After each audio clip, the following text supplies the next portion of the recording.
Greetings, greetings, greetings, and salutations, one and all. Welcome, welcome, welcome to the night shift with DJ Kevin Stew. Oh, y'all can't see me? Here I am. How you doing? How you doing? How you doing? You know you is my lover, but you're quarrel in the whole night. Listen, before I even kick that off, I want to say big ups to each and everyone locked in right now. Those on the night shift with DJ Kevin Stew, those locked in on the affiliate stations all over the globe. One Harmony Radio. Top of the morning to you guys over there in the UK. Big ups to those on PEMGTV.com, those on the Foundation Radio Network, ClintonLindsay.com, those locked in on Reggae Global. Big ups, welcome, welcome, welcome. Those who are on WGLRO, welcome also. And of course, right here at the home of the night shift to DJ Kevin Stew, KevinStew.com. So glad to have you. I couldn't do it without you. Guess what? You have my word, I wouldn't even try. Kicking it off with a little Farmer Nappy. The track is called Loosen the Chains. I don't want to start up no fight. You know you is my lover, but you're quarrel in the whole night. Like your mouth and no cover. Why you getting on so with me? Girl, I'm coming back home, but you're acting as if you feel like I'm going on road. Even if I whine and I say, girl, that's only temporary.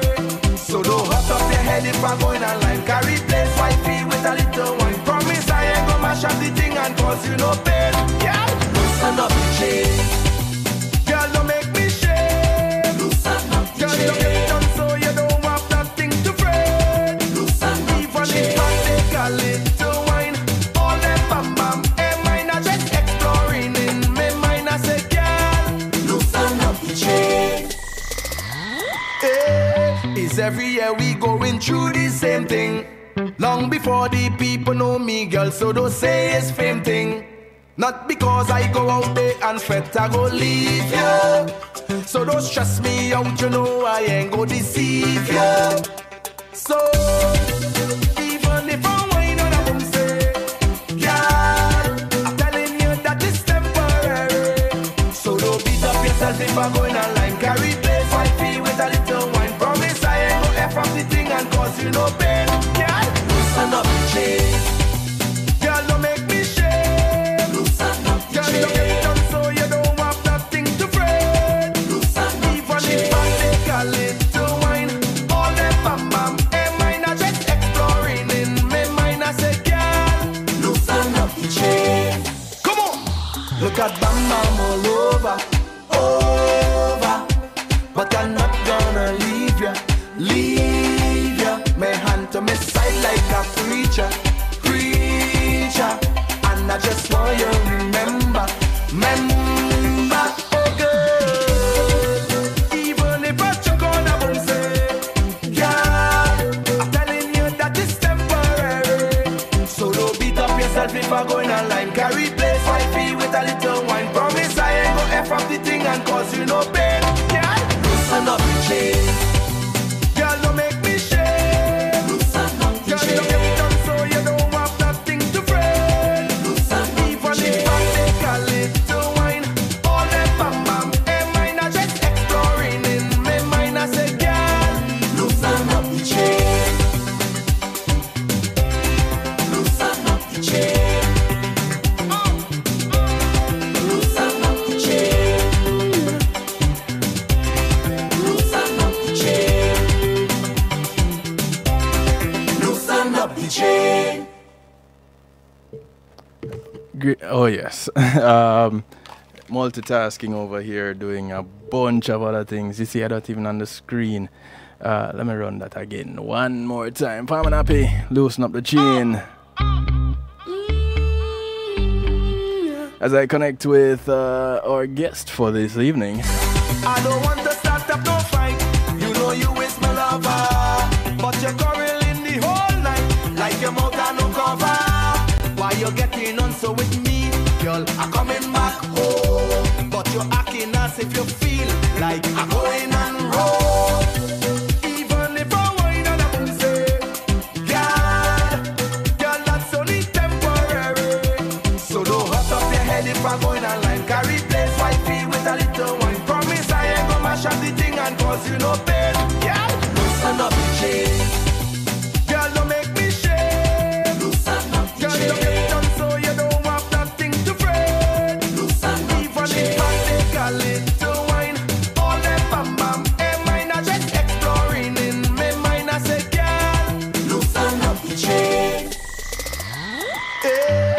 Cause every year we going through the same thing. Long before the people know me, girl, so don't say it's fame thing. Not because I go out there and fret, I go leave you. So don't stress me out, you know I ain't go deceive you. So, even if I whine on a boom say, yeah, I'm telling you that it's temporary. So don't beat up yourself if I go in a line. Carry place, I feel with a little wine. Promise I ain't go F up the thing and cause you no pain. Yeah, loosen up the chain. Girl, don't make me shame. Loosen up the chain. Girl, don't get me done so you don't have nothing to fret. Loosen up the chain. Even if I take a little wine, all that bam bam.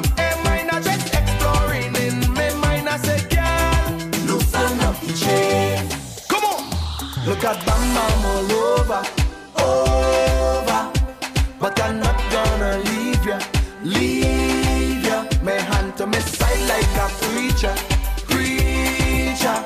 And I just want you to remember, remember, oh girl. Even if I choke on a bone say, yeah, I'm telling you that it's temporary. So don't beat up yourself if I go in a line. Carry place, I feel with a little wine. Promise I ain't go F up the thing and cause you no pain. Yeah, loosen up the chain. Girl, don't make me shame. Loosen up the chain. Okay. It's called Loosen Up the Chain. It's Farm and Happy. Alright, so I got some of the things sorted out and the other things, will work out. As you can hear on the line, I have Officer Chauncey Sims with us. But before I bring him on officially, I want to say thank you. Thank you to my segment sponsors, Pulse Media Group. Thank you very much for sponsoring the first segment. Pulse can do everything you see right here on kevinstew.com and so much more.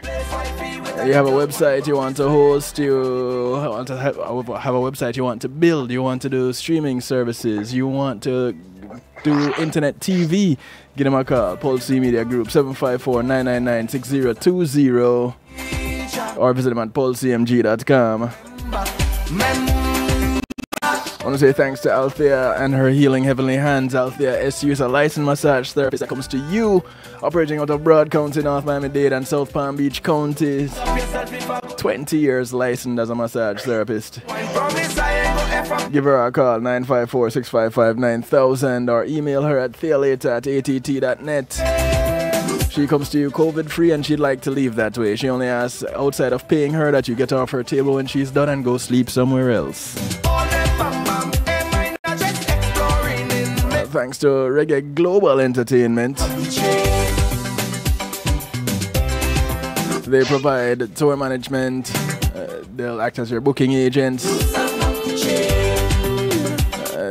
Provide copyright services, trademarks, business registrations, music production, and so much more. Marketing, not to mention marketing and promotion. And of course, they're behind the Reggae Global Radio. So give them a call, 954-998-8034. Get your product out there. And GMAT Music Solutions, bringing your event to life. Sound, light, stage production services, musical equipment, PA systems, audio engineers, DJs, bands, singers, and so much more. 754-307 GMAT gets you in touch. That's 754-307-4622. And visit them at gmatmusicsolutions.com, where you can also do your online shopping.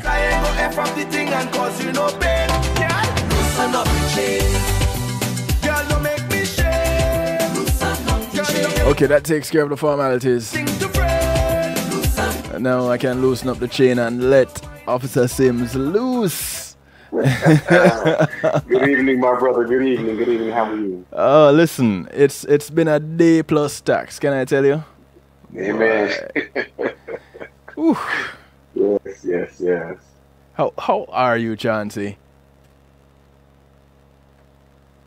Whoops. Fighting crime, fighting the coronavirus, and just trying to stay healthy and still serve the community. So, but other than that, I'm doing really good. The family's good. We're good. Yeah. Yeah, we can work. We can definitely work with that.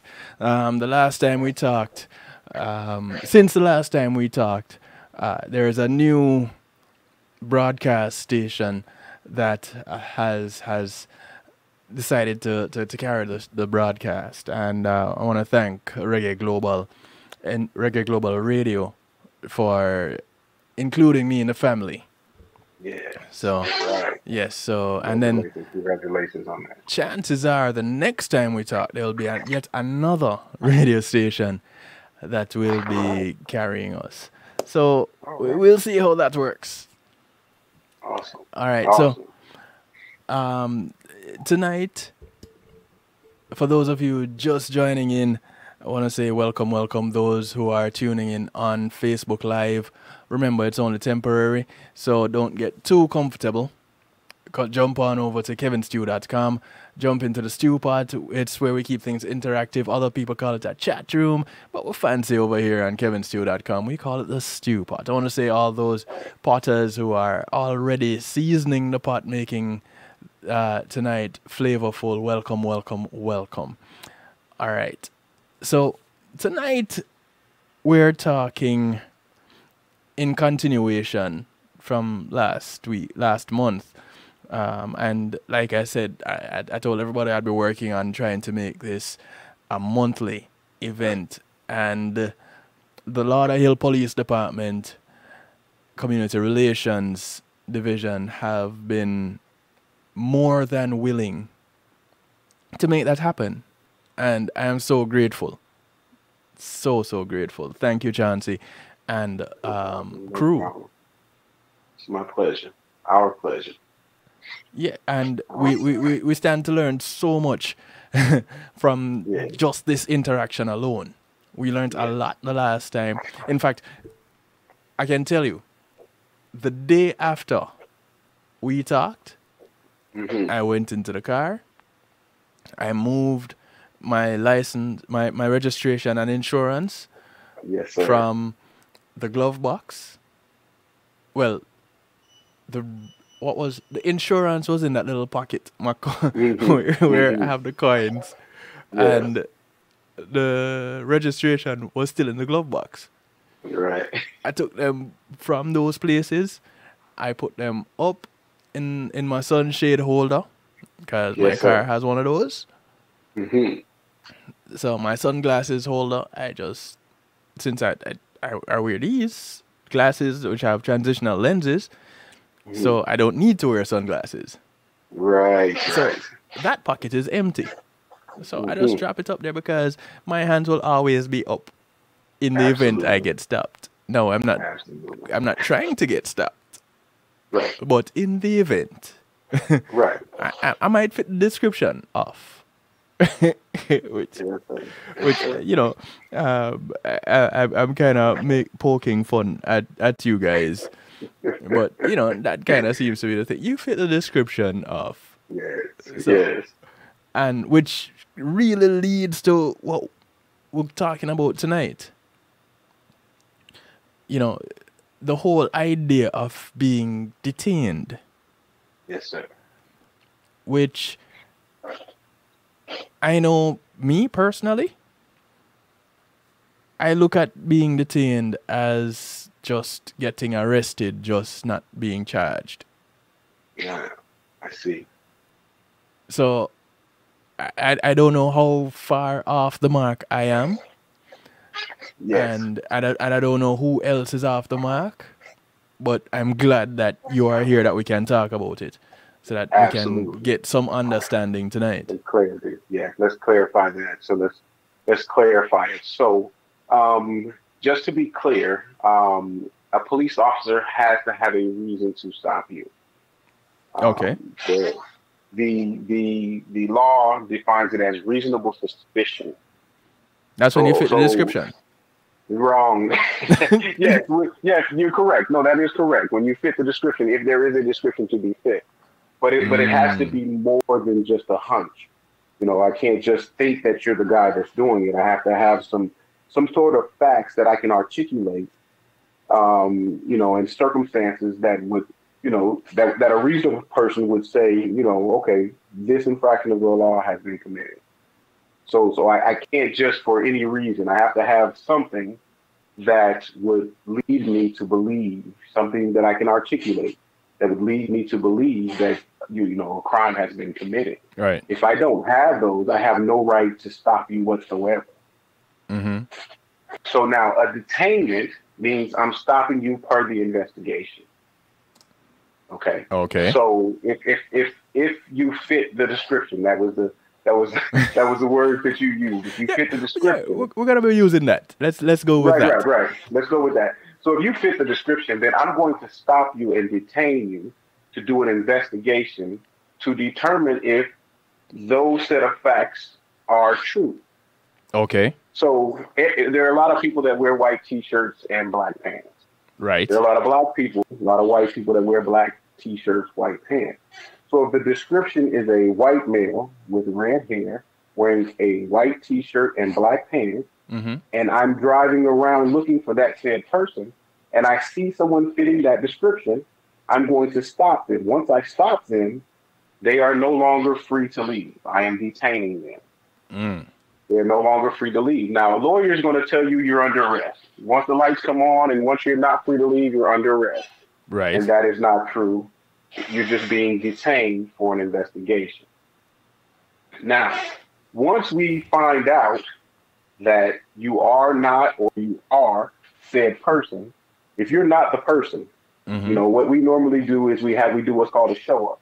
So we'll have the victim or a victim, the person who saw the crime that was committed, drive by in the back of a police car with the tinted windows and say yes or no, that's the person. Okay. At that point in time, if that person says yes, then now what we have is probable cause. So now probable cause is going to be the officer's knowledge of the facts and circumstances based on the reasonable information sufficient to lead a prudent person to believe that a crime is being committed by that said person. Mm-hmm. So you have the reasonable suspicion leads to the probable cause. Once I have probable cause, that's all the law determines that I need to make an arrest. Okay.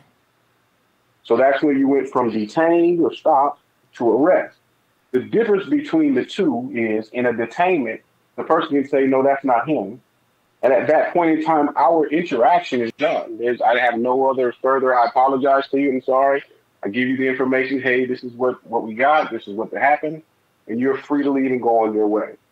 And arrest is, the only way you're leaving here is with me in handcuffs and we're going down to the Broward County Main Jail. So those are the differences between arrest and detainment. Now, a person can be placed under arrest based on probable cause that the officer has at that time, and new information can show up that determine that probable cause was false. A bad witness, bad intel, bad evidence, bad feelings. And that person can be unarrested. We can take the handcuffs off and we can send you about your way.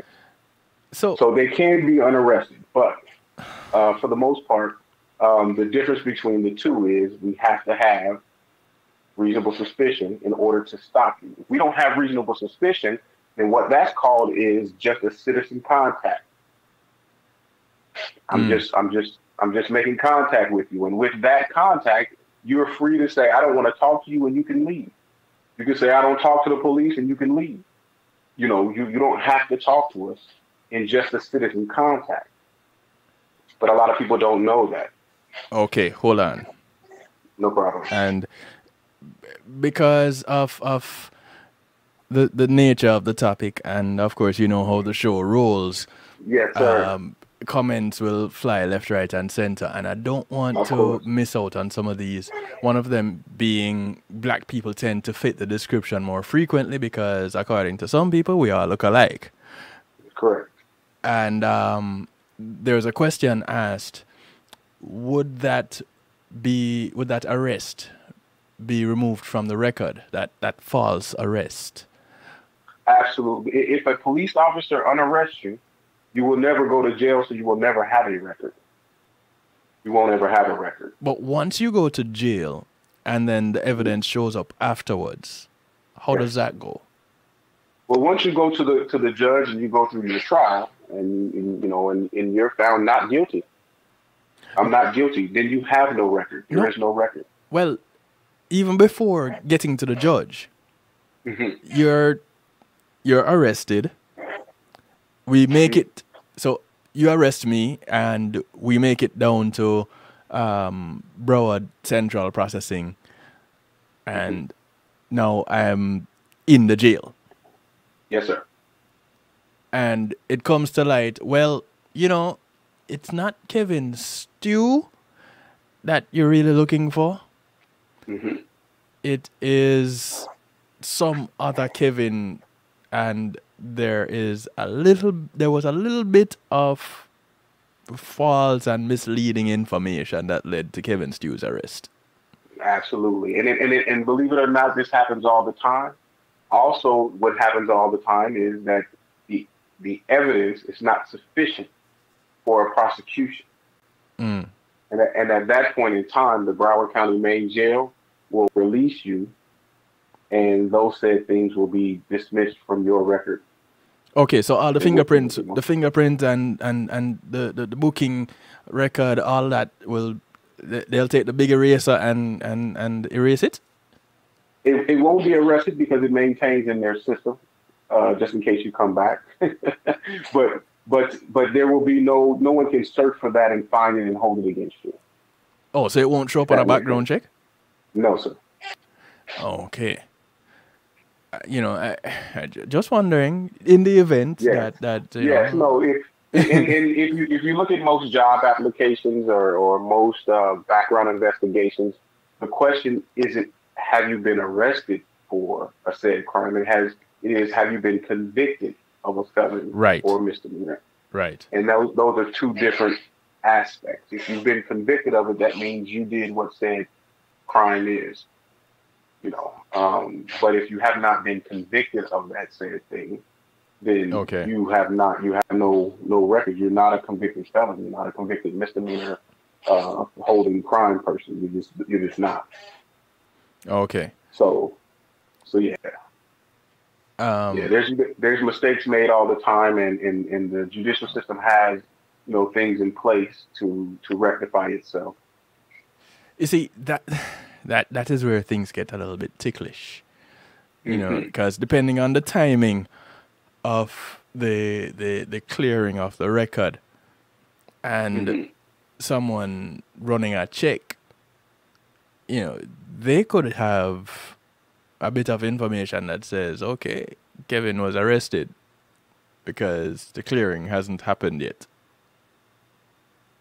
Well, the person running the background check shouldn't be able to see the arrest record. Those are for law enforcement purposes only. Oh, okay. Gotcha. They should be able to see the court disposition. Okay, got you.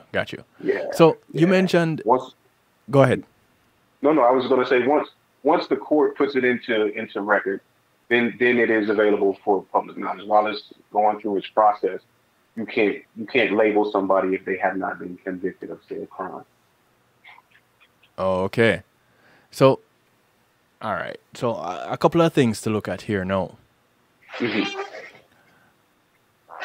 One, when it is that we can say, you know what, Officer Sims, I really don't want to talk to you, and I'm walking away. At what point can one do that? And here's a point to note, someone saying, listen, I was arrested but not convicted, and my arrest record shows up on my background check, but no conviction. Well, that person needs to go down to whatever county where they were arrested and have that removed.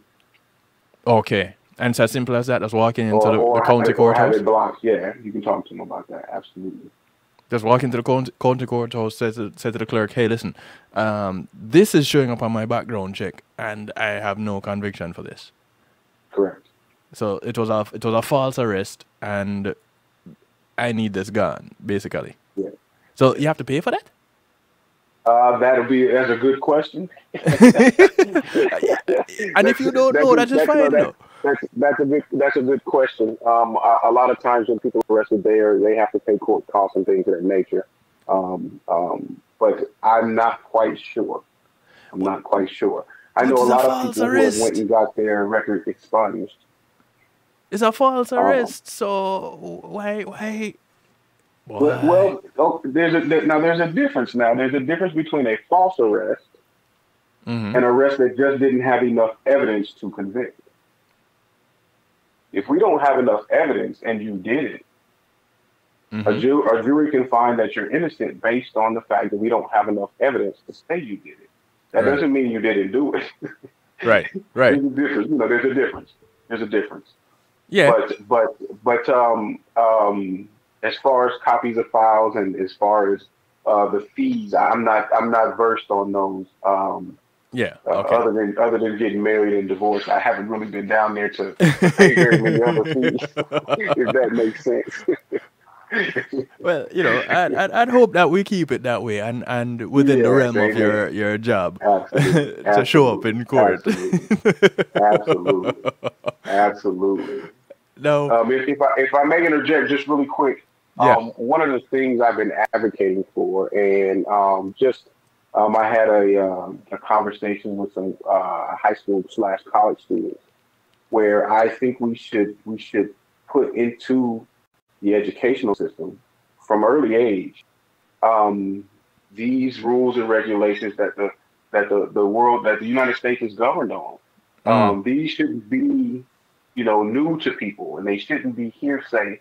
The only way that you get information regarding the legal system. Right. And I think they should have more classes earlier so people do know. Listen, you can ask a police officer, am I being detained? If he says no, then you walk away. And I don't want to talk to you. You can do that. If these things you can ask. You can ask, hey, am I being detained? Okay, I don't feel like talking right now. I got to go. If you don't want to speak to a police officer and you ask him, am I being detained? And he says no, then you can leave. You say, I don't feel like talking right now. I gotta go. Then you go your way, and he has to let you go. If it's a consensual contact, consensual meaning the two people are interacting. Now, if he walks up to you and says, hey man, how you doing? Don't be rude. I don't feel like talking to you today. You just say hi and keep on going about your business. Right. But if a police officer, normally we don't just stop people for no reason. We don't just stand in the sidewalk and hey, come in here. Normally, if she's cute.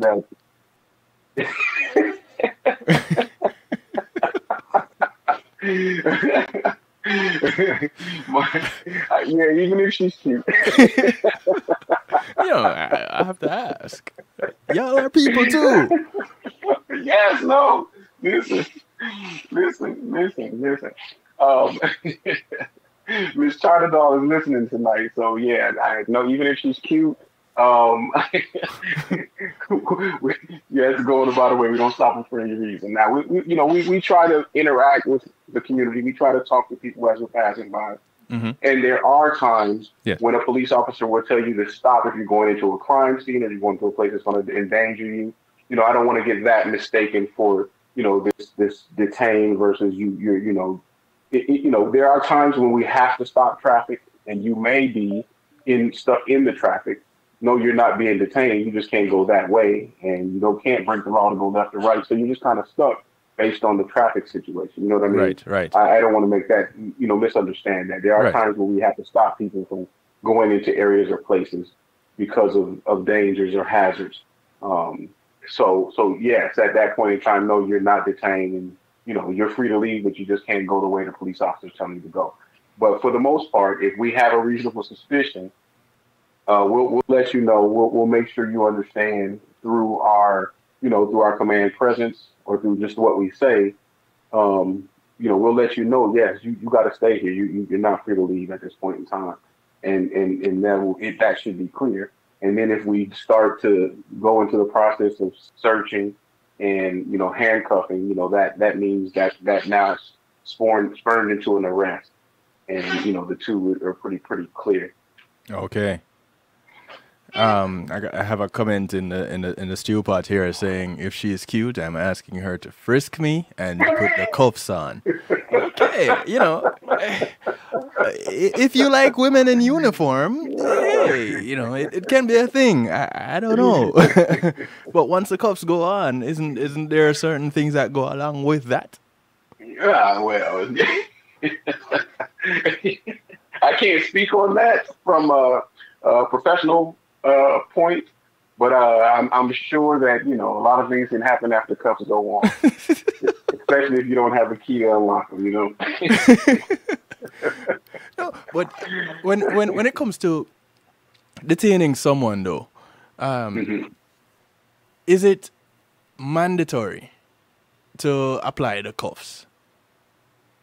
No, unless you okay. The cuffs come out when people start to fight with you. Huh. When you say, "Hey, I need you to stay here. We got a situation that's going on," because you don't want to tell them what you know. You don't want to be forthcoming about everything that's going on, because you give them room to then begin to make their alibis about what's going on. You normally just say, "Okay, there's been a crime committed. I just need you to stand here. No, you can't go anywhere. I need you to turn this way or turn that way." And for our safety, we like to pat people down to be able to make sure you have no weapons on you. That while we're standing here, you can't turn to the right and cut me, stab me, shoot me, anything that's going to harm me. So we will pat you down for weapons. Okay. And so once that happens, and depending, most of the time, I would probably say 80% of the time, when we get a good description from a victim, we normally get who we're looking for. Because if the victim is very descriptive, if they tell you the color shoes, the color pants, the hairstyle, tattoos, things that are specific to a said person, right? We normally know who that person may be. Now, depending on how cooperative that person is, will depend on if there's handcuffs or if we make them sit on the ground and cross their feet, or if we do things so they just don't get up and take off running on us. And that becomes a chase, and the chase is like, I don't know what's in his hands, and that can turn into whatever later on down the line. Right. So we normally will get 2 or 3 officers around and just ensure that, should this be the said person, that the arrest portion of that will go smoothly. So I've seen some cases where I'm driving along and see people, I guess they're detained. They're sitting on the sidewalk. I've seen other cases where, in fact, just last week I was watching a video where, and this was actually the police body cam, and the officer is saying to a gentleman, "Hey, you fit the description of someone who is involved in, who has committed burglary. Okay. And so you're not under arrest, but we're detaining you." And the officer put the cuffs on the guy. Okay. He did ask him, "Do you want to sit? You prefer to stand?" But he did say, we just need to get verification that you are not the individual that we're looking for. But in the meantime, we're just going to put these handcuffs on you. Now, again, if you look at a couple of the recent shootings where the police were trying to maintain hold of a said person, okay, and then that turned into the guy fighting with them and then grabbing a taser and being shot. The other one turned into a guy running to his car to get in the car, either to leave, to grab a knife, whatever his motive was, and him being shot. If you look at that aspect of it, sometimes putting the handcuffs on sooner than later kind of quells that situation, because the handcuffs can always come off. But to get them on a fighting person that may be bigger than you, more skilled than you, more determined than you, that can be a challenge. Right. That can lead to further things. So sometimes, and depending on the policy of the agency, sometimes they teach that. Just put them in handcuffs. Let them know you're not under arrest. This is just for your protection and my protection. So you don't do something that scares me, and I don't do something that scares you. And we get into it. Should this go the way, should this go your way, the handcuffs will be removed. And that is a simple conversation. I've done that before. Mm-hmm. It's just a simple thing. So here's a comment again. And those listening in, you can call in at any time. 773-789-STEW, 773-789-7839. You can call, you can text, you can WhatsApp. Those overseas or far away and your phone not working, but you can Skype. You can connect by Skype too, Kevin.Stew. So options are available. Please use them. There, of course, is the stew pot. You can jump into the stew pot and be interactive there. So there's a comment. That is not my experience. I was searched. I was fully compliant. Still got handcuffed. I was told it was standard procedure. Again, depending on the officer. Now, each officer has a different set of skill sets. A small female that is apprehending or taking into custody, a guy that's much bigger than she, with more skill than she, yes, she probably would handcuff the person just so that she can maintain control. A lot of people just don't understand that when the police are called, we have to take control of the said scene. We have to.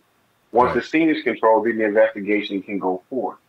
And maybe it might be a guy who just is unconfident, has never had a fight before, never had to fight anybody. He may be uncomfortable. So the handcuffs may put him in a position where now he can control the scene. And again, there are departments that may have that in their policy as to how they handle the situation. There's a lot of leeway in our job in how you handle situations, and there are people that are skilled to have conversations, so they can talk their way into a person being compliant. They can talk their way into a person allowing them to put handcuffs on. They can use their verbal skills versus having to use physical skills. Right. There's some people that are just not that people person friendly, where they can't do that. So they have to operate within those confounds of their own skills to make sure that everybody is safe. Okay. So and again, every police department, every situation is not going to be the same. Right. There's no cookie cutter experience. Of course. And each officer is going to have their own interpretation of how we do these things. And as long as they fall within the realm of the policies and procedures, then it's not a true crime, or it's not even, something that's against you. It's just the way that I have to handle this in order for me to do my job and feel comfortable. Right. And again, there's a process sometimes that we have to go through based on circumstance, the circumstances of your environment, the places you are at a certain time when a crime was committed. There's several reasons why these things may occur. And, they don't normally last an hour or two. They normally last about 10 to 15 minutes for the time for them to verify the facts that they were given. And then the person is let go, and apologies should be given, and an explanation should be given, and the person should be allowed to go on their way. And I'm not sure if I missed you saying it. So it also depends on the nature of the crime that was committed. Absolutely. In which the individual is being detained. Then they get handcuffed. Yes, and if there's a crime committed that involves violence, and you have blood on your shirt, I'm sure they're going to handcuff you. Those are things that, we don't know. Right. Again, people assume that we know everything. We just don't know. And that's why we do the investigation part of it. So during the investigation part of it, it has to be a safe environment for us to conduct the investigation. You can't have a whole bunch of people walking around, doing whatever they're doing while we're conducting the investigation. It's just uncomfortable. It's distracting. and it just takes up time. So, we like to control the situation, you know, make sure the scene is safe, the area that we're operating is safe, and as long as it's safe, then we can conduct a thorough investigation. But there's a lot of times when there's a lot of background noise. Whether Right. it be media, whether it be Monday morning quarterbacks, whether it be just people in the crowd heckling, that can distract you from doing the thorough investigation and cause the detention Mm. or the arrest to take more time than it necessarily should.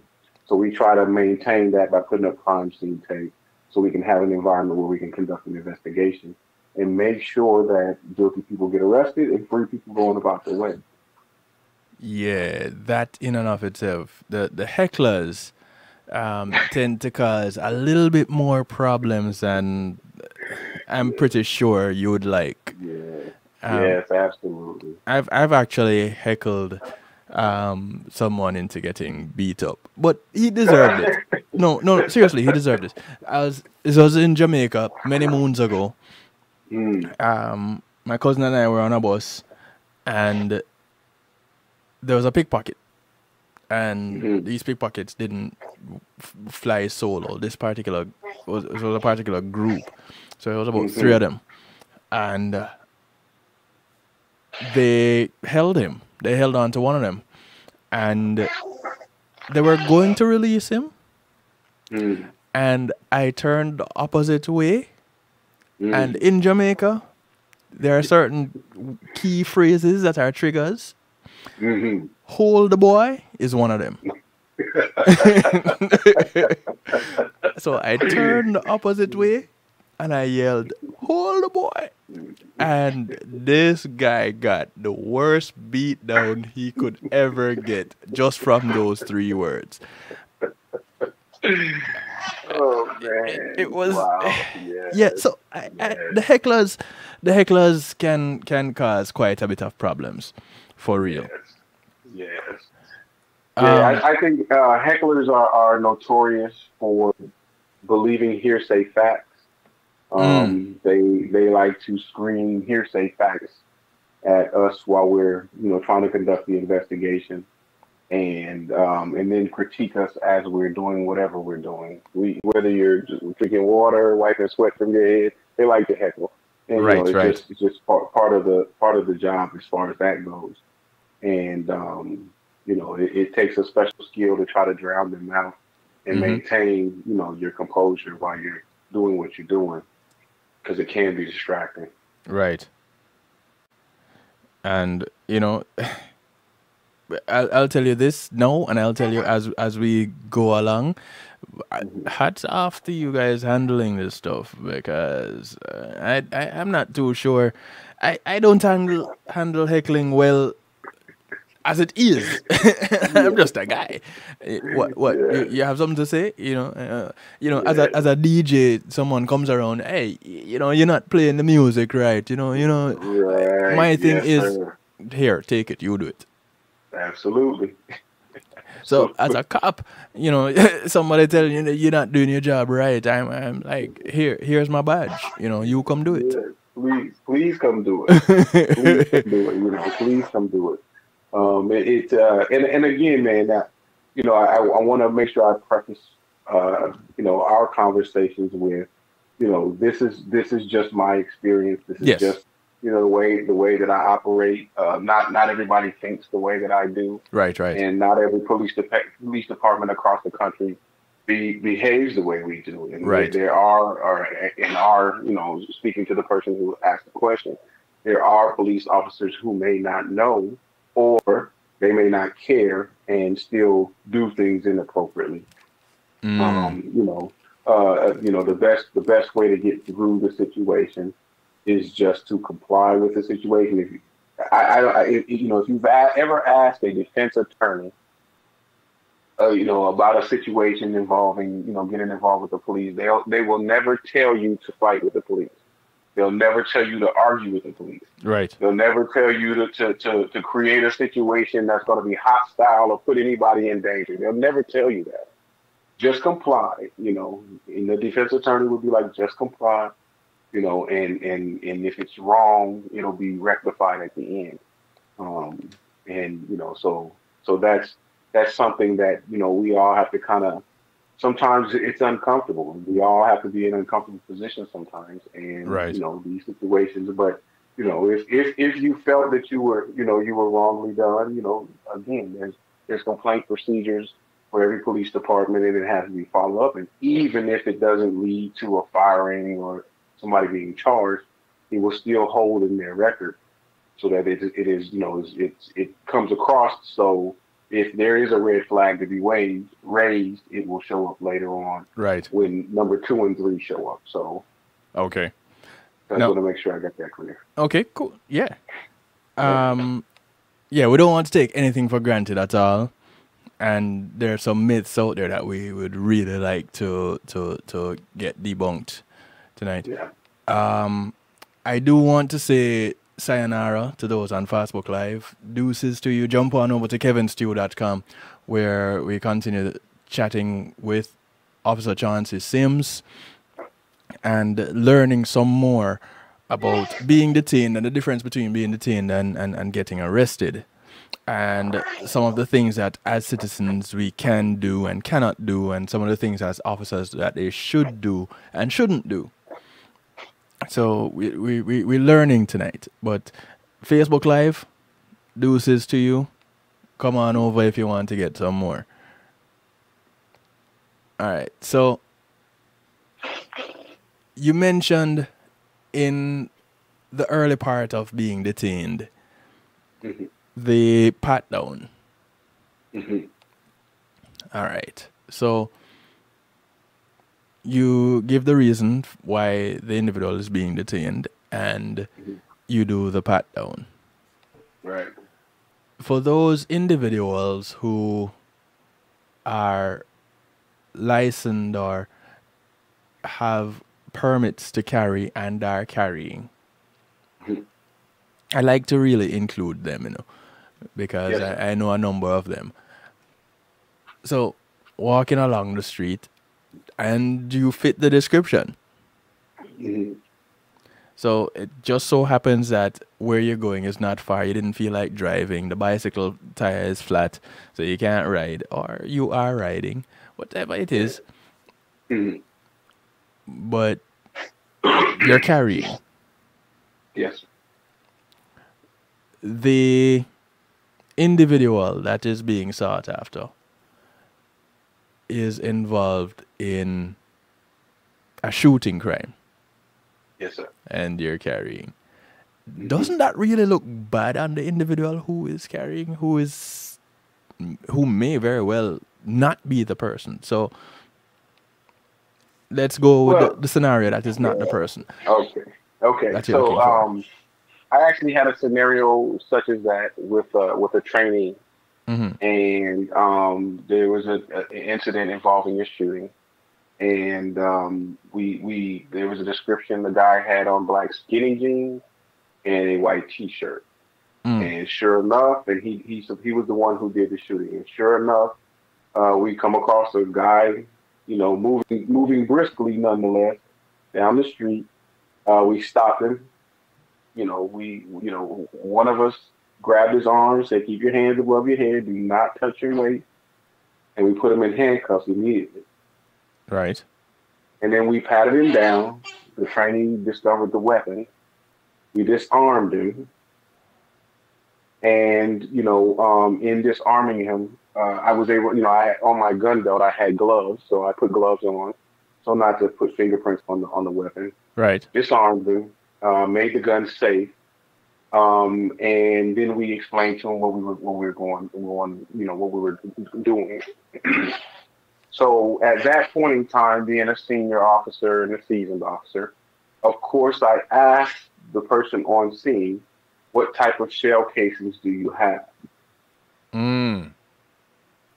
That person said, "We have 45 caliber shell casings." Well, this individual had a 9mm. Okay, so now we had reasonable suspicion based on the fact that he fit the description. Right. We handcuffed him based on the severity of the crime. Right. We located a gun. We sit him in the back seat, turn the AC on high, explain to him what's going on. And now we don't have probable cause. So now we don't have those things to match. So now we have to hold him, you know, to make a determination if there are any other, you know, shell casings that would match his 45 caliber or his 9mm caliber. Right. In addition, most of the times when you shoot a firearm, it will still be warm for a minute after you shot it. Right. So, you know, these are just other investigatory, you know, avenues that we do to just ensure that this is not going on. We make sure the gun is not stolen, so we're running it on our what we call teletype. Mm-hmm. You know, we're doing our investigation fully and thoroughly, and we're ensuring we're keeping him in the loop, you know, as to what's going on, and, you know, letting him know if this is not you, man, you'll be on your way as soon as it's done. So shortly after, you know, another training officer in his training found a guy in a car with skinny jeans and a white T-shirt and a 45. So now we got our guy. So at that point in time, we can now reasonably believe that this guy was not the one who committed the crime. Right. We're still going to document him because we're not sure still at this point in time until the detectives do their investigations, pull videos, things of that nature. You know, so we'll document that we came in contact with him. We'll put his pistol back together, not loaded, but, you know, okay, you know, here's your stuff, and you're free to go as long as you have the concealed weapons permit and things of that nature. But one of the things that he did not do during the stop was notify us that he has a gun. He didn't say, "Hey, I'm armed. I'm armed." You know, that would definitely have helped in bringing down the stress level during that situation. But he didn't do that. But we were on him so fast that he didn't have an opportunity. I was about to ask. Yeah, listen. These are split-second decisions, right? And depending on what you have and how you have, you know, some officers might just draw down on them and say, "Hey, you need to go to your knees, go to your feet, go to your knees, go to your stomach, put your hands on your bed, do the whole thing behind cover." Right. We just happen to be able to, because again, he was the guy we stopped was walking briskly. Right. So we just cut him off, and I grabbed him, so he was unable to do whatever anything that he was thinking he was able to do. And I was like, "I just need you to relax, just relax." I normally pat people on their stomach and say, "Hey, relax, relax. We're just detaining you," and I handcuffed him, and he was compliant. And so, but those things do happen. They do happen. But for the gun carrying people, I think I want to say in their concealed weapons class, they tell them, you have to notify law enforcement when that you're carrying, so that we're aware, right, of what we're dealing with, because there's so many mishaps that can happen, when there's two guns in the play, Yeah. So going back to this real situation, mm-hmm. You said you were on him so quickly. Mm-hmm. For me, my thinking is shock is taking over at this point. He's like, "What is going on here?" And his first response would be, "Why?" or "What is going on?" Yeah. No, I mean, but a police car, the police jump out and come towards you. It just, and you're probably 100% correct. It ended up working out fine. Yeah, I never had to draw my gun. Right. Which would have been two guns in play. So you can read body language, you can read facial expressions and things of that nature. And you can also read people compliant, based on if they're tensing or if they're bracing or if they're, attempting to get away. It becomes a different thing then.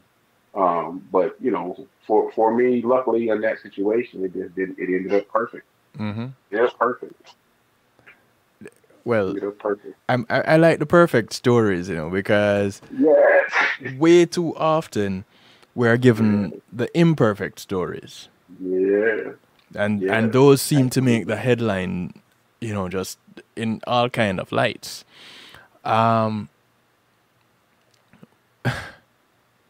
That's a good question. Do police Yeah. departments offer psychological therapy when they run up on the wrong people with guns drawn? Um, we don't have anything immediately, but we do have a victim's advocate who has access to resources such as those. Mm. If somebody feels as if they need some sort of, assistance in that area, we would refer them to our victims advocates. Now, the victims advocates just don't work for victims. They work for kids. They work for, people that are downtrodden. They educate women on how to file restraining orders and, things of that nature.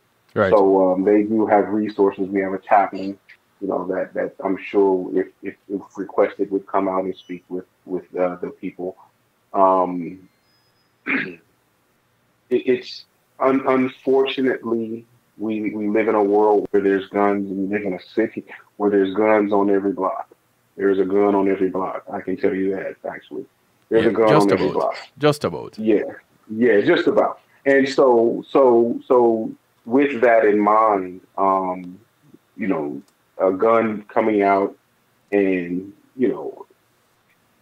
an example would be a vehicle that was reported stolen, Mm-hmm. and the person just got their car back, but the car was never reported returned. Mm.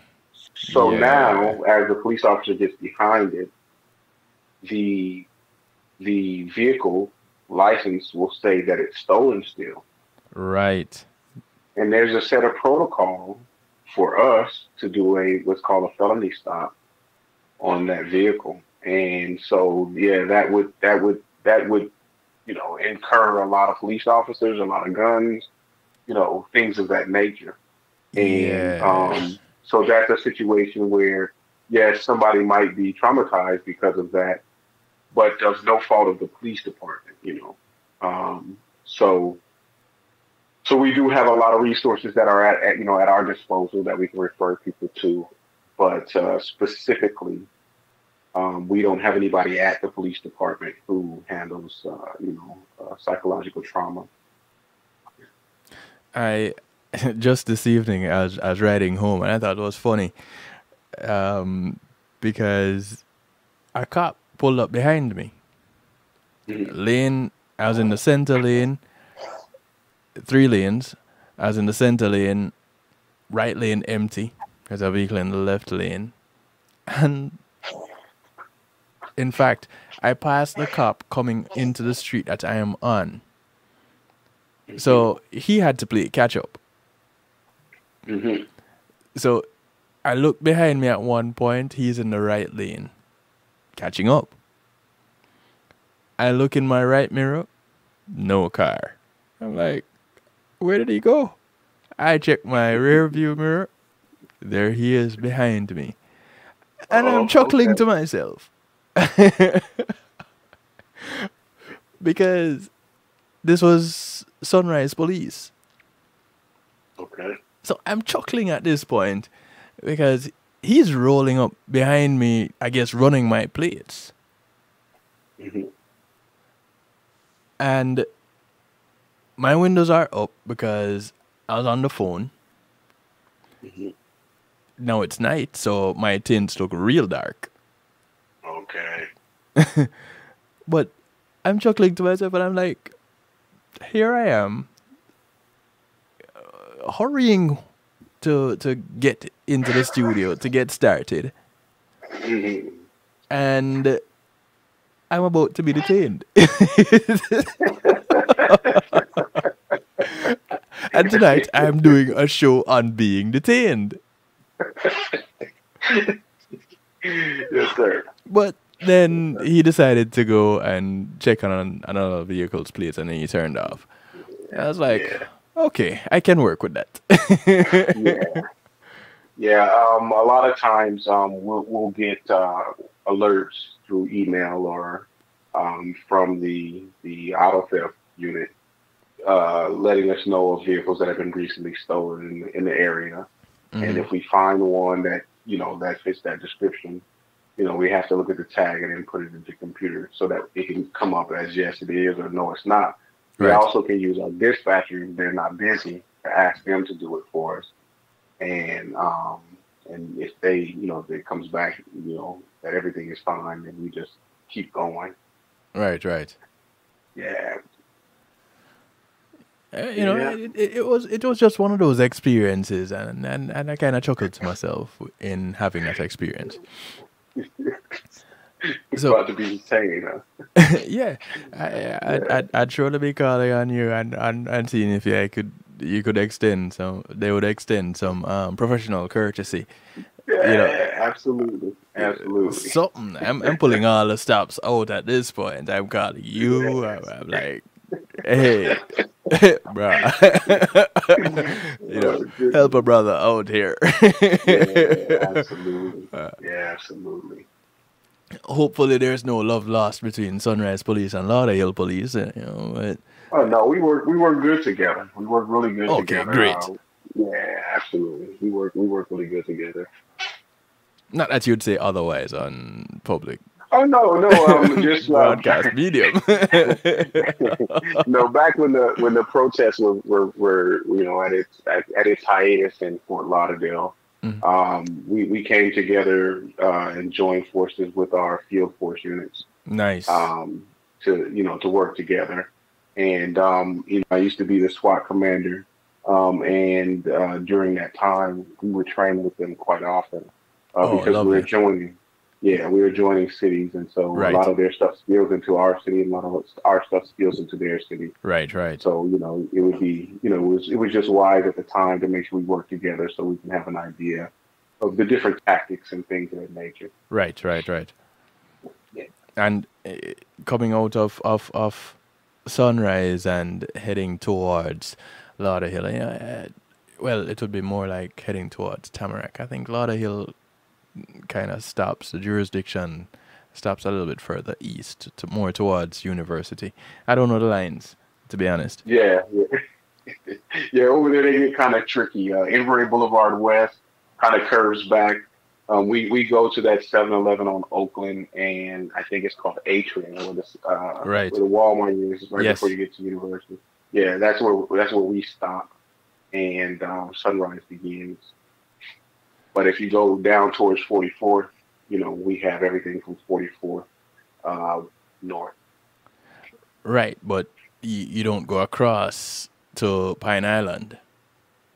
Actually, we do 44th. If you go up 44th, we have everything north. They have everything south. Oh, okay. Yes, and then we border them again at Pine Island. Half of Pine Island is theirs. Half of Pine Island is ours. Okay, that's good to know for those in Broad County Yes. hanging out that way. That's good to know. Someone asking, was the officer tailgating? Kinda, sorta, because you have to come a little bit at night. You kind of have to come a little bit closer. But and then they go on to say, I like to brake test cops when they're tailgating. Can't you get detained for that? Can you get detained for that? Cops For break tailgating, and you do the brake test you and can. I mean, it's the driving requirements are the same for us as it is for most people. You have to give reasonable space between the two cars so that you can stop when that car stops. You don't know what that car is stopping for, but I wouldn't say that would be a good idea. right, right. You know, Oh, goodness. however, your vehicle could fit the description. Absolutely, absolutely, absolutely, absolutely. Is it problematic when officers just don't have probable cause, but they go ahead anyway and use that line, you fit the description off? Well, that actually is against against our it's against the legal guidelines. It's against everything to be able to do that. Again, we can't use just a hunch. That takes the stop from being reasonable suspicion to just being nothing. I can't just have a hunch that you're the person, and I have to be able to articulate my reasoning for doing that. and a good defense attorney, or even a good civil attorney would eat an officer up if they were to do that. In the movies, if you watch any cop movies or any movies involving cops, they frequently, blur that line Yes. between, between reasonable suspicion, between probable cause, and they frequently do things that have what they're, it's where most people are educated. Most people are educated about what cops do through watching movies and watching things on TV. Right. And so when they do that blurred line thing, it just creates a bad situation because we know that once you do all that, you have to go to court and explain that. You have to put it in a report. You have to remember that you did it.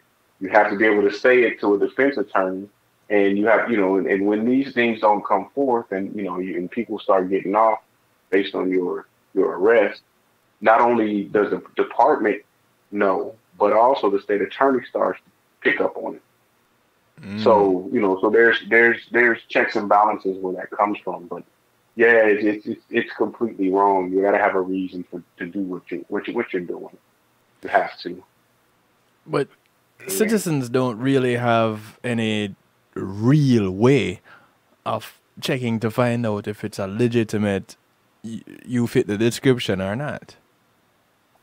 Well, normally, if the citizen listens to the radio that the officer is listening to, they can hear the conversation between that officer and the other officers who will be verifying, and even the dispatcher who will be verifying what that officer is doing. And you can normally hear the interactions between the two. But other than that, like I said, I believe one of the audience members asked, if how if how do I know if I'm being detained? You just ask the officer, am I being detained? How do I know I'm free to leave? Ask the officer. Am I being detained? You can ask those questions, respectfully, but Right. just ask the question. Hey, am I being detained? No, you're not being detained. Okay, I don't want to talk right now. I need to go. And you're going about your way. And it's as simple as that. Yes, sir. Or it should Yes, be as and simple as that. yeah, it should be. Yeah, am I under arrest? That they can tell you that you're under arrest. Now, when you start to say what for, they have to be very careful on how much information they give you. Because Really? we can't. Yes, because if I give you, I'm arresting you for a shooting of Jeffrey Jones over on wherever street. I'm telling you what you can start to make your excuses for. And when you give your interview as to what you're doing, we want you to say that. We don't want it to be given to you. Do you have a gun? Do you know who Jeffrey Jones is? We need to develop that based on what you say, not what we say. A lot of Right. people think it's based on what we put on paper. No, it's based on what the evidence can put on paper. And the evidence has to be something that was, that is evidence, not, police influenced, not something we made up. So I don't want you to know, you're being under arrest for a shooting. That's all I can tell you right now. The investigators will talk to you. And then when they do their investigation, do you own a gun? When was the last time you shot a gun? Do you mind if we do check your hands for gunshot residue, or they might get a warrant for gunshot residue? There's different avenues and things that they want the person to be able to say or not say. Again, information floating around on various mediums. I don't know if you've seen this. I do not answer questions. There's a video. This guy says, surefire way to get cops to leave you alone. Just to simply say, I do not answer questions. Is that, I is do that, not. I do not. I do not answer questions. yeah. Is it? Is that a real thing? I've never experienced it, and I've never experienced it work or not work. So I can't say. And depending on what the situation is, I think we as we're speaking, and as the audience is listening, we're speaking a lot with the premise that the person being stopped or the person that is being detained or Yeah. arrested is innocent, and they didn't do what said thing that they're being stopped or detained for. Right. And so we're operating with that premise. Um, it is kind of unfair because if you're if you if you have the white shirt on and black pants and a tattoo on your left eye and it fits that description, and you say I don't answer questions, that's not going to stop the cop from detaining you and or arresting you. Right. If you're it's just a consensual encounter, and I was like, hey, can I ask you a question? Did you see anything here? Yes, you can say I don't answer questions and you can walk off. Absolutely, absolutely. You don't have to cooperate. Right. But again, we're with that talk. It's like creating an antagonistic situation because together with the community, we're trying to solve a problem that has happened in the community. Right. So to not, to just make it antagonistic instead of it being cooperative, is just, I think, bad business because we as police officers cannot solve the homicide problems that we have, the shooting problems we have, the domestic violence problems that we have, and even the robbery or theft problems that we have without witnesses, without people to come forth and say, hey, this is happening, without somebody saying, hey, he's a pickpocket. Don't let him go, he's a pickpocket. Right. If we don't have that, it's hard for us to be everywhere all the time. So, sometimes we do have to make consensual contact with somebody and say, hey, excuse me, did you see anything here? Yes, we got to do those things. So to be just, abrasive and, I don't answer questions and walk off, it just is, I think it's counterproductive and, but it is in your rights to do so. It is in your rights to do so. And, I ask you that because I'm pretty sure there are some people that had seen that video floating around on social media and are thinking, wait, so if a cop pulls me over and starts to ask me stuff, I can just say, I don't answer questions and they leave me alone? No, absolutely. And I'm Not, like, no, don't do that. I mean, again, if you get pulled over, the you don't have to answer a question.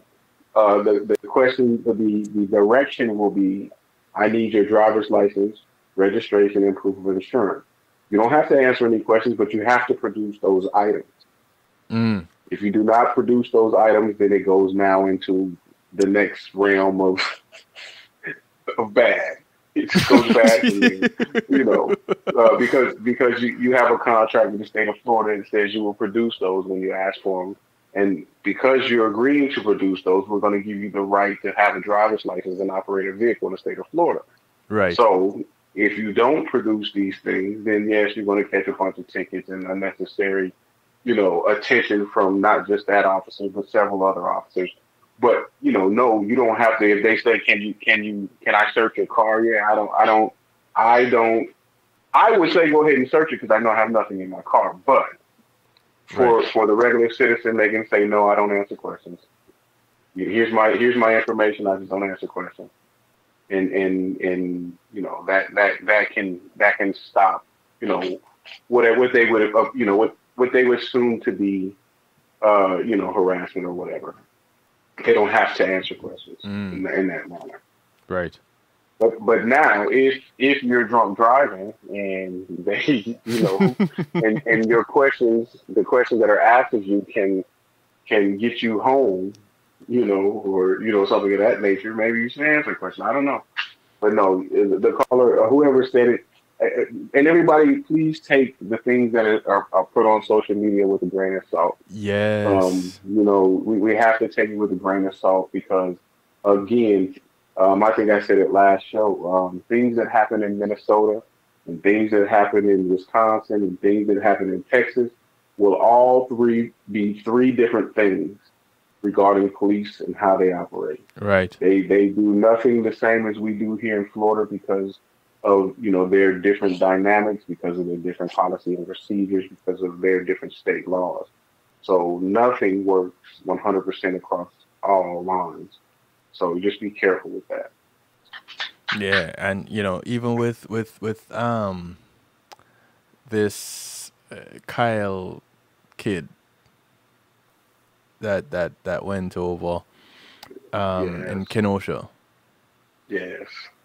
The whole thing about him going home. The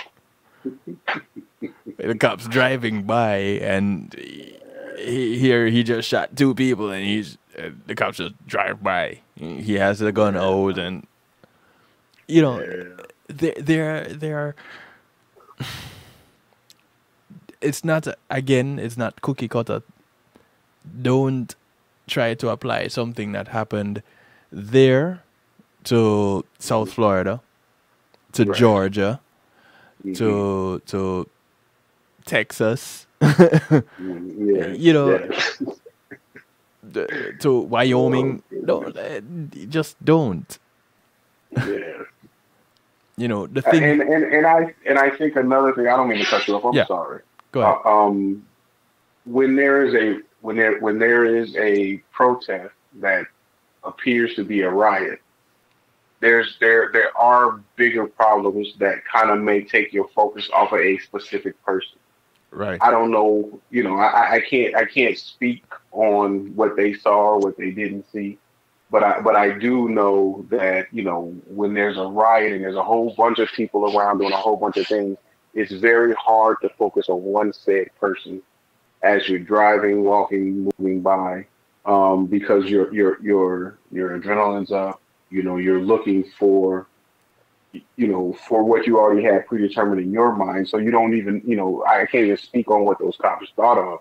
I don't know that I wouldn't have saw a rifle. Mm-hmm. I think I'm pretty keen on that, but I don't know, man. I wish I had an answer for that one. And I get it that you don't. Believe me, I get it. There are so many things at play, and everybody wants to go home. Yes. At the end of the day, these men and women in black, blue, khaki, whatever, brown, whatever they wear in wherever their city or state is, with the shield on their chest. Yes. They want to go home too. Yes. Whether they're black, white, pink, purple, brown, whatever color their skin might be. Yes. Individuals that want to go home. And self-preservation is paramount. And I really don't care who you are or what you do. You are going to preserve self first. True. So, we can formulate assumptions all we want. We can watch a video and hear guys shouting, "Hey, he just shot two people up there." And say, "Look at these cops, they're not doing anything. Is it because he's white?" And then we play the race card all day. Yeah. It's easy to do too. It's easy to make that the reason because we're heightened to that. We're more sensitive to that. Exactly. But, yeah. But bringing it home here to South Florida, and specifically in your area where you work, in Lauderhill, Mm-hmm. where it's predominantly black, Mm-hmm. then pretty much everybody would get treated the same way. Absolutely. Absolutely. So you guys see someone walking down the street with a rifle, then everybody is on edge.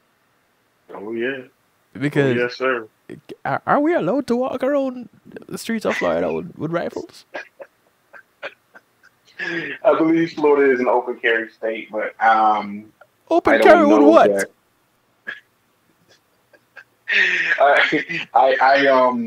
It brings a lot of attention.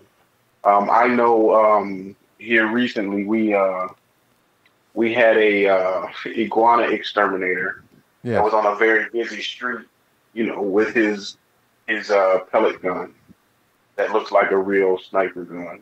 Right. And I think after we all got there and did our thing, he probably needed some psychological counseling. Because you take what the callers are calling in. You take the busy intersection, and you just it's like, oh my goodness, another active shooter, and Right. it can get very hanky. Right. But that situation, just is something that happens, and when you look at the totality of it, it's nobody's fault. It's just that situation, just can get hanky. So yeah, he got a lot of attention, and his company learned to make sure they call in to our dispatcher and to our police department prior to him, going to work. So we're aware, but yet and still, people still call every time he comes. So here it is. Someone in the pot is saying, "Yep, I wear mine on my waist and I emphasized all the time." And cops see and don't say a word. But this person is in Georgia, Stone Mountain. Mm-hmm. So the laws are a little bit different in Georgia when it comes to carrying. I think you can carry openly in Georgia, can't you? That would be a good question. I think you. That's Well, a good question. 399. You are there in Georgia. I do believe your state is open carry. Granted, that Stone Mountain is the Stone Mountain in Georgia. That's the Stone Mountain I know. Right. So I think you guys can do that. Here in Florida, No, we're not. it's a concealed carry. Yes, concealed. Correct. No, You're but right. that's a handgun. How does it work with rifles? Oh, that's a good question. I don't think you can conceal a rifle. I think it has to be in a carrying case, which would be its concealment. So you're allowed to walk on the street with a rifle in a case if you're licensed to carry. But Correct. I want to say yes. I need to look into what is required to carry a rifle out on the street in the state of Florida, because now I'm starting to think about it. I'm like, Right. wait a minute. It's a little bit different when it's a handgun versus a rifle, because no, Department of Agriculture has it as hunting weapons, and you can carry a rifle to go hunt, and someone says they're hunting iguanas because they're Elmo Road and not Elmo Fudd. Be very, very quiet. I'm hunting iguanas. I don't know. Here it is. 399 is saying, yeah, in Georgia, you just throw it over your shoulder. Mm. Yes, the southern states seem to have a lot of lax open carry based on hunting and things of that nature, but I know they differ from state to state. Right. And I know if you get caught with one in New York, you might as well hang it up. You're going to catch some time for it. Mm. A great receiver, Plexico Burris, had one fall from his pant leg as he was walking down the stairs at a bar, and I think he got a year for that. Yeah. But even with that, you need to be aware. Carrying in places where they serve alcohol, the two don't really go together very well. Oh no.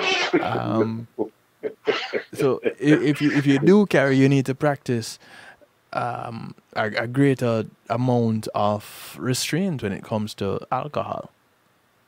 You know, if you know 2 drinks is going to get you a buzz or get you tipsy, you might want to consider half.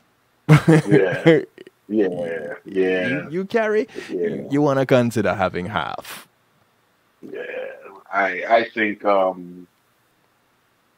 I wish people were more thoughtful about that than they are, but I don't know that everybody thinks that way, which they should. If someone is coming in and saying, "Hey, the law has been that law has been done with. You can carry in bars and churches now." In Georgia, that must be in Georgia. I In don't know Georgia, that you can carry. Yeah, that's what I'm yeah, saying. I don't think you can carry it in Florida. You can carry no gun in church in Florida. right. You should definitely, yeah, federal buildings. That's all across the U.S. You don't go into a federal building carrying. No, that includes post offices. And you're gonna run into the post office and just drop your mail off and forget that you're carrying. Just pray that nothing happens. Pray, pray, pray. Either that or you go back outside, put it away, and go do your transaction. You know, but yeah, the moment you get caught inside that federal building carrying, I'm pretty sure it's going to be not a simple detaining. No, not at all. Yeah, and the federal prosecutors, federal judges, they're very stringent on the way they do things. Right. Yeah. So, coming back to the guy walking down the street, fitting the description, getting detained. Mm-hmm. Knives, because we went straight to guns. Mm-hmm. Knives. 6-inch blades, 4-inch blades, little pocket knives. Does it matter?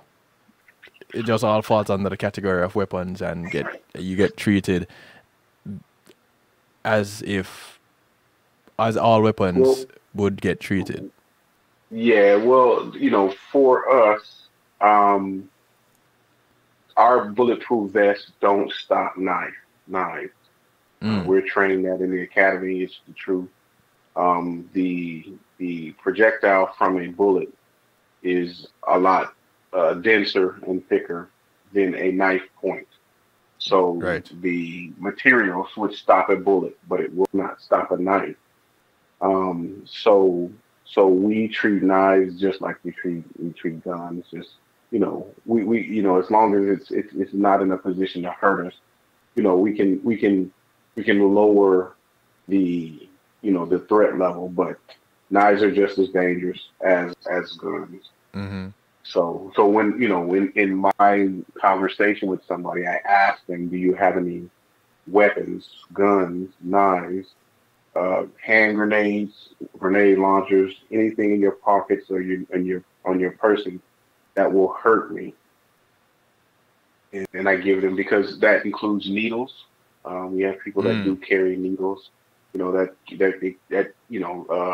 Hazardous materials, anything on your person that's gonna hurt me. So we look for those things, and we make sure. But with a pat down, we're patting you down for immediate weapons that can hurt us. Anything that's immediate that you have on you that can hurt. And so, we normally go around about the waist. We pat the outside of the pockets. You have to, once you go inside of somebody's pocket, that becomes a search. Right. So, which you need a warrant for. Yeah, so you have to have, you can search incident to arrest. If I'm going to arrest you, then I can search you, because I have to take everything off your person to inventory it. Oh, okay. For your inmate property. So if I'm arresting you, I can search you. But if if I don't have that probable cause, then no, it has to be a pat down, or you can give me consent to search it. So the pat down in being detained, and you come across a knife in the pocket. Mm-hmm. How does that go? If I can feel that it's a knife, and I ask you, hey, is this a knife? Keep, then I'll remove that so that it doesn't become a factor in our interaction. Do you say, I'm going to take this knife out of your Oh, pocket? absolutely, absolutely. I tell you, for me, I hold it. I know that people put their hands over their heads and interlock their fingers behind their heads, and I'll grab your fingers just so that I can control what you do with your hand as we're interacting. And Right. I say, I'm going to pat you down for weapons. Do you have any weapons on you? And I'll ask you, and then I'll pat, the pockets, and you can feel everybody knows what a gun feels like. You pat the waistband to make sure it's not tucked in the waistband. You pat the lower ankles because people carry ankle holsters, Right. and then, the small of the back.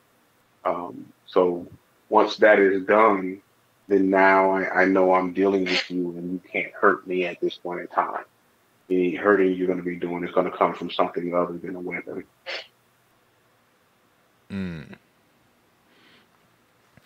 You see, I really believe it is important that we regular citizens know these things, because especially now, everybody is on edge, Yes, sir. and when officers come get a call, especially when it comes to something relating to a violent crime,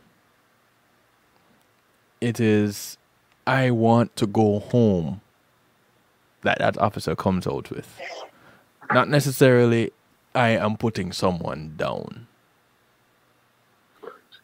And that seems to be the thought. Well, it might be the thought in some other parts of the country, Yeah. as was caught on recording. Yes. But in Lauderhill, we don't expect that to be the thought. No. And I'm sure there are a lot of officers, and probably the chief too, who would frown a lot on anything like that. Absolutely. So, Absolutely. in the event that someone is detained and they felt that they were wrongfully detained, course of action. Immediately, you can once the process is done, you can ask to speak to a supervisor. Have a supervisor come on scene, and then you can speak with that supervisor about your interaction. Now, once you speak with the supervisor, if he can give you a clear explanation as to what was going on, then that might satisfy it for you. But if you feel that the recourse was, what the sergeant had to say was, or the supervisor was not sufficient, each police department now, I know ours does, we have a complaint box in the front lobby, and complaints there where you can file a complaint regarding the incident. You can ask for the case number or just provide your name, because the professional standards unit, they can pull all the information based on the call history. Right. And I know the chief is big on the complaints box. Yes. Yes. Yes. It allows people to report things when they happen. Right. And keeps us from having things pop up on CNN. So Yeah. we catch it before it gets there. Yeah. Yes, sir. Hey, Chauncey, I thank you for sharing this information with us. It has been very insightful. I don't know if anybody has any other questions they want to ask you about being detained and the difference between that and getting arrested. I hope there was some clarification with the difference. You're detained, there's no record. You're arrested, there's going to be a paper trail. If there's a false arrest, you can get that removed. Yes, sir. I think that's it in summary. Yes, sir. I paid attention in this class.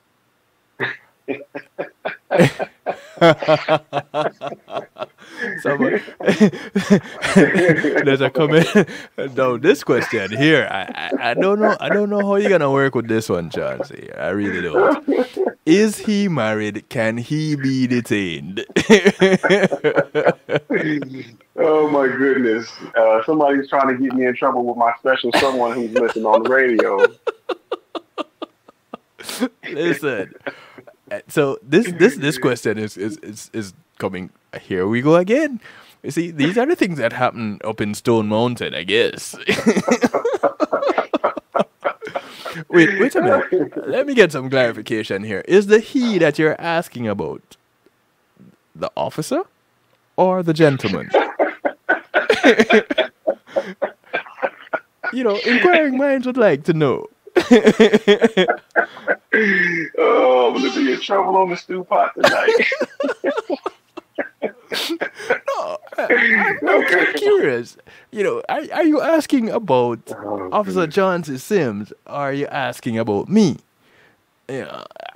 Is he married? All you said is he married? Can he be detained? Oh, the question has not, in all caps, has not been answered. The question is for the officer. Okay, let me stand back. In fact, let me put you up full screen, Chauncey, so you can answer this one. I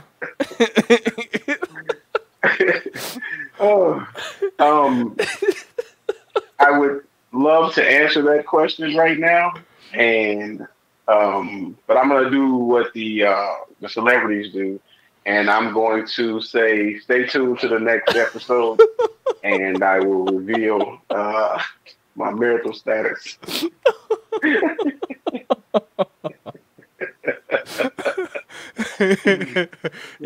That's playing it safe all around. Hey, babe, I did not say I am not married. No, babe, I did not disown you. I didn't. Uh-oh. So that's covering it all on. That's covering it on all sides. But listen, I'll tell you this from my experience. They take you not saying that you are taken to mean that you're saying that you're available. So pleading the fifth, I was about to say that. So they said, so you plead the fifth. You see? All right. So I don't know. I probably have to bring you on my Wednesday show for that one. Yeah, that's a real talk question. Come on now, 399, behave.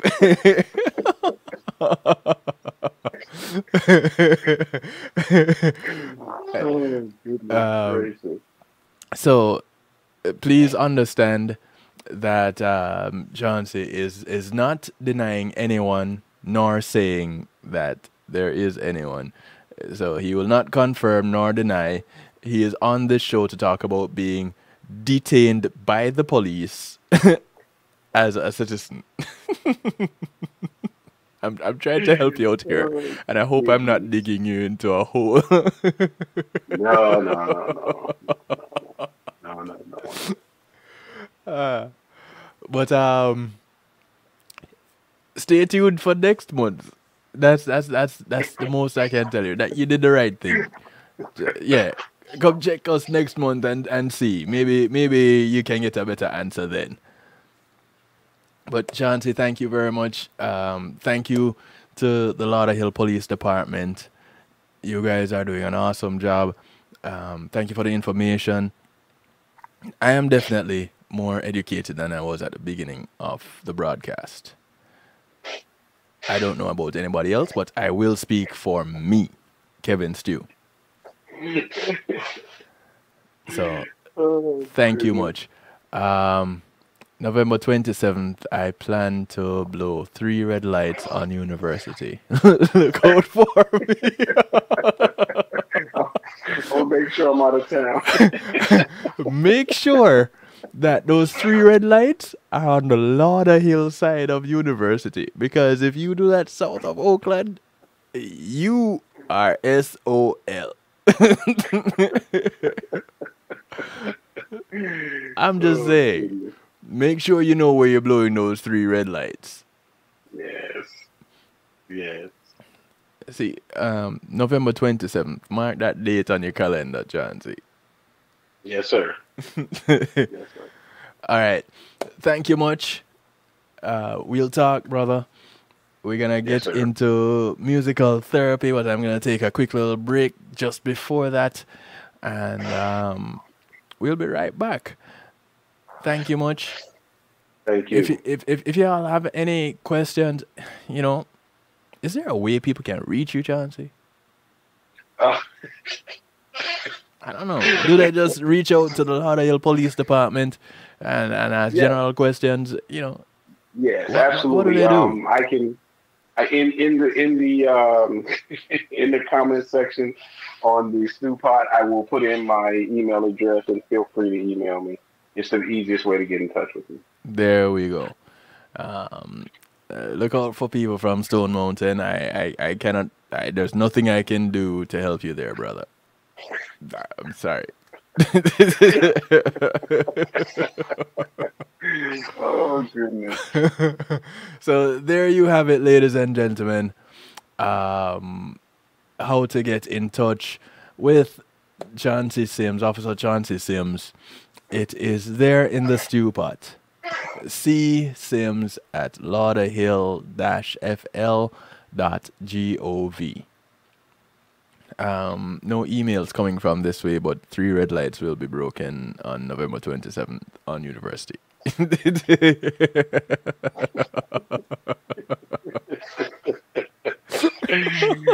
Oh, goodness. Hey, Chauncey, thank you much, bro. Once again. Catch up with you later on. And I don't know. Oh, they said I got my answer. I don't know which answer they got, but they're taking what they got and they're running with it. All right, so Okay. I don't know if you'll be bringing friends with you next month, but your spot is definitely here waiting for you come next month, where we continue talking about police in the community, as the police are policing the community. Right. Thank you much, brother. You I take appreciate care. you, my brother. Thank you for having me on, and it's always a pleasure to share with the community, to share with you, and also to learn. So thank you very much. Not a problem. It is my my privilege and honor. All right. We'll catch up. Yes, sir. All righty. Bye.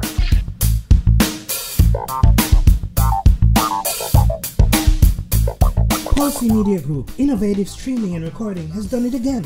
A new way to get your business in full view of your neighborhood consumer through AdShare TV. It's available in your neighborhood today. It's easy. Just call us 754-999-6020. Become a host today and place a TV monitor in a strategic location so it's easy to see.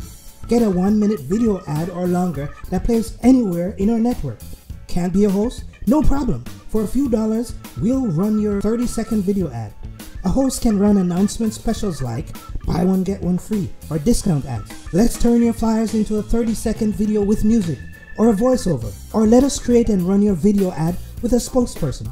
Take advantage of our early enrollment discount. Join us today. Your ad will be seen at least 30 times per day in your AdShare TV neighborhood. It's easy. Just call us 754-999-6020. AdShare TV, part of Chauncey Media Group.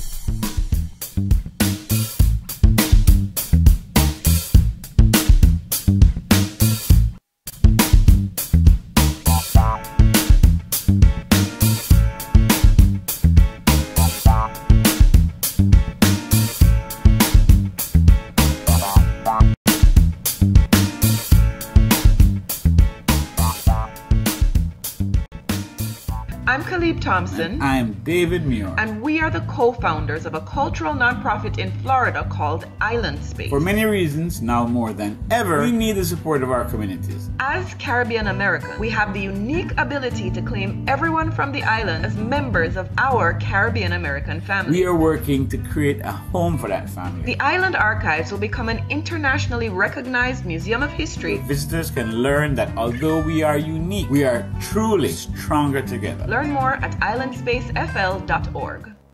It takes an entire village to raise a child. Hello, I'm Paul Campbell, here to talk about Palace.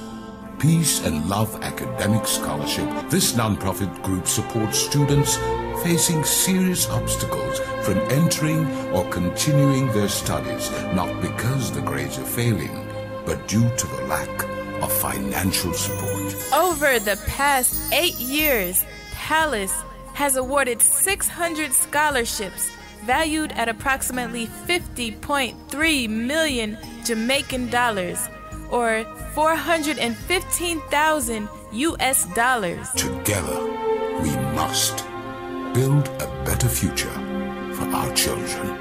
Please visit www.palace1.org and make your donation to brighten the future of a deserving child.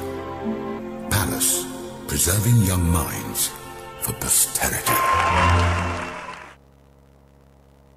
It's Christina representing for DJ Kevin. You see me, I say, I don't know the boss. You see me, I say, DJ Kevin's 2 and the night shift radio show. Yo, the thing, turn up the thing loud. Whoa, DJ Kevin's 2 at the heart of a champion. Never underestimate, just choose him. The silver line behind the dark clouds. DJ Kevin's 2 believe him, and that's no doubt. Salute the night shift radio show. Listen, this is hard to talk. Loud. The Centers for... It is time for us to make peace and stop the fighting. One love, one unity, got to break the bondage. No more borders around me, no more mental slavery. Bob Marley said it best, stand together and feel alright. But if we fight, let it be for justice. And if we war, let it be for justice. At all costs, let it be for justice. Do what is right, let it be for justice. Let it be for justice. Let it be for justice. No matter what it costs, let it be for justice. Let it be for justice. Inequity, disparities, and violence, oppression, racism. No, I won't be silent. No more barriers for we. We will thrive, prosperity. Marcus Garvey said it best. None but ourselves can free your minds. But if we fight, let it be for justice. And if we war, let it be for justice. At all costs, let it be for justice. Do what is right, let it be for justice. Let it be for justice. Let it be for justice. No matter what it costs, let it. The track is called Let It Be for Justice. I want to welcome you to Musical Therapy. We have 8 minutes of it. Be for justice. Let it be for justice. No matter what it costs, let it be for justice. Let it be for justice. We the people are from royalty. Royalty. I wish so many of us can see. Keep the culture, be united, stop the violence. Put the power in ourselves, create the franchise. In the news last week, another bomb overseas. I'm so sick of these murders in the This is China Nicole. Ooh, Her smash hit, Let It Be for Justice. But if we fight, let it be for justice. And if we war, let it be for justice. At all costs, let it be for justice. Do what is right, let it be for justice. Let it be for justice. Let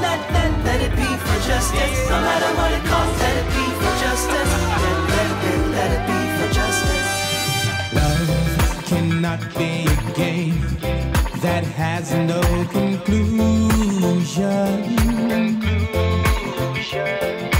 Love is not just a This is the sound of G. Cole. Built on illusion. A track called What Is Love? It's more than something to feel.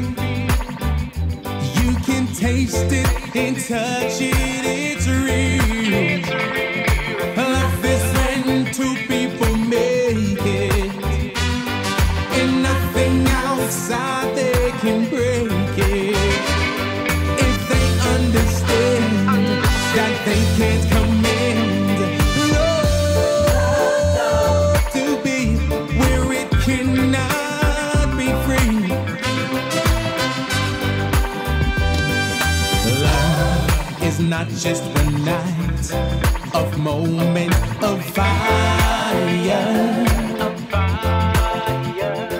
It's a more than hunger inside that builds on desire. And it can't be bound by a chain. And it be sharing our love forever. Love is a season forever. When two people blend it together. But it cannot go. Let's both of them know. They must give if their love is to live. And this is the kind of love that we know when we share. Girl, this is the kind of love that will always be there. Yes, love is what two people make it. Nothing outside cannot break it. If they understand that they can command love to be where it cannot be free. I said love to be where it cannot be free. Baby.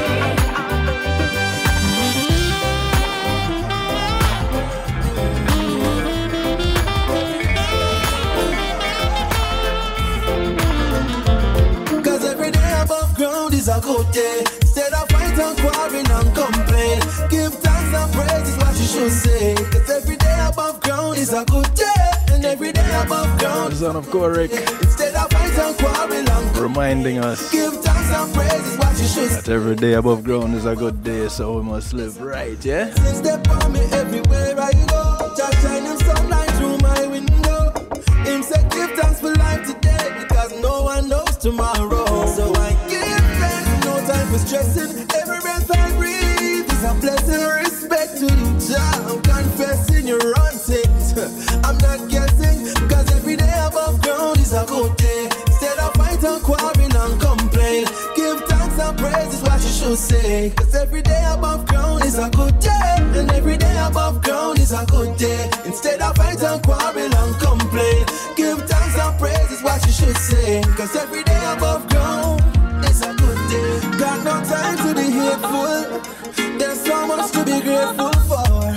You might never have your plate full, but from your living and breathing, stay cheerful and give thanks and learn this lesson. Every breath we breathe is a blessing. Respect to you, Jah. I'm confessing you're on things.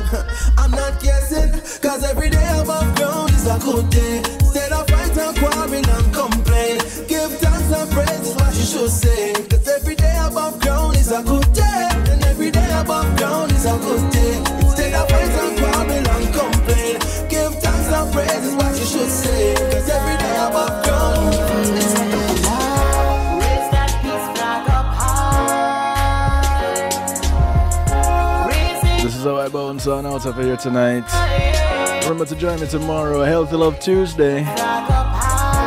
Same time, same place, 10 p.m. Eastern. Or whatever time it was in your neck of the woods. I want to say a special happy Earth Day to my big sister. Happy Earth Day, Liz. Some of you met her a few weeks ago when she made an appearance. Like calling.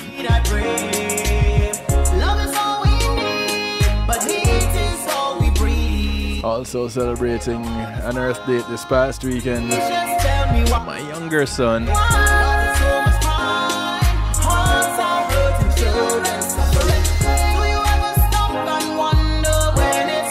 So many Earth dates in September. Boy, oh boy. Mixmaster Magic celebrated an Earth Day today also. People hear me. Now they gotta be careful who they meet. I'm realizing love we need today. Love we need a dream. Love is all we need. This is Shelly Sweet Shells. The track is called Love We Need. Good morning, good afternoon, good day to you wherever you are in the world. Catch tomorrow on all the platforms. Reggae Global Radio, One Harmony Radio, Foundation Radio Network, ClintonLindsay.com, PEMG TV, and of course right here at the home of the night shift, KevinStew.com. Until then, good night from South Florida.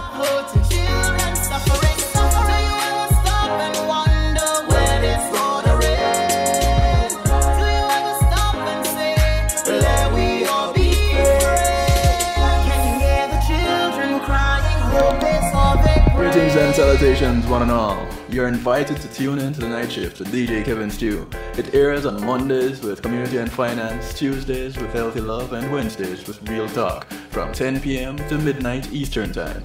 Come spend some time interacting in the stew pot where we keep things bubbling and wind down in musical therapy. The night shift with DJ Kevin Stew is on kevinstew.com, where you're encouraged to have acceptance through enlightenment.